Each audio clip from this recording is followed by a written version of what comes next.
First, I'm going to read some testimony that I received from a caseworker at Bewsee who wasn't able to be here today. My name is Allison Cohen, and I'm a social worker at Bewsee High Street Health Center. Our clinic serves a high number of poverty-stricken patients with minimal community and social supports.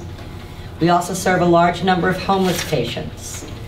My priority is to try and help link our patients to community resources to improve their overall health and well-being. As I'm entering my second year of employment at High Street, I've been finding it harder and harder to find resources for our patients struggling with homelessness. The criteria for many of the local shelters has increased to the point where in the last several months I've been unable to get many patients into shelters at all. On top of there being no beds available at this time that I'm aware of, I have found that when beds are available, that some of our patients have declined shelter due to being too disabled. Or if the patient stated that they had a place to go for one night, they're no longer able to obtain shelter for 1 year due to being able to be housed at some point. This criteria does not make any sense to me. In terms of family shelters which are managed by DHCD, I've come across many barriers with my patients. I have one family in particular which has been very disheartening. This family moved from out of state, and after a short while, their family, who they were staying with, kicked them out onto the street. The family consists of the grandmother, who is ill and disabled, a daughter, and a young child. DHCD did assist the daughter and her child with motel placement. However, the grandmother was informed that since she didn't have any dependent children, that she needed to find an alternative shelter. I understand the importance of rules, but to split up a family that's lived together for many years seems harsh. In addition, to find shelter for single and disabled women in this area is near impossible. Nevertheless, I attempted to help the grandmother obtain alternate shelter without success. She was denied at one shelter for being too disabled, and we were unable to get her into the only other single women's shelter in the area.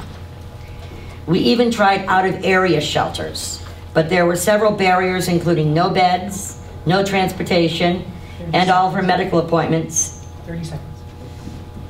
All of her medical appointments being here in Massachusetts.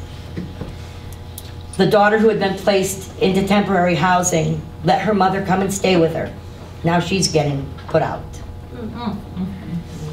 This is a family that was intact, and they're no longer intact.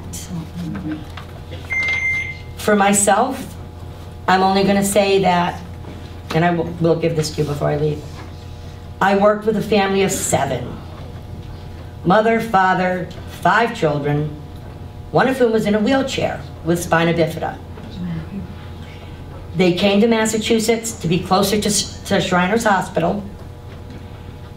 When they arrived here, they had an apartment already set up. The landlord then refused to rent to them because they had a service dog. Now, yeah, that's illegal in Massachusetts, but they didn't know that. They spent every penny that they had staying in a motel. And when their money was going to run out, Columbus Day, they had no place to go. DHCD was closed. I found a church that was able to pay for 1 more night before they could get back to DHCD. Now, I'm glad that they've now been placed in motel, but when I spoke to the mother just the other day, she'd gone back down to DTA for something and was sort of sidelined by one of the DHCD workers who said to her, "You know, of course, that the only reason you're in a motel is because of me. And I want you to write that down so that you can testify." Well, you know what? She didn't come today because she's afraid she's going to lose her placement. Those are the kind of fears that the families who go to DHCD face every single day. And it's not fair to them. It's not fair to the advocates. It's not fair to the community at large. Because we're losing a whole generation of children to homelessness. And we can't afford it. We just cannot afford to lose any more. Thank you. Thank you.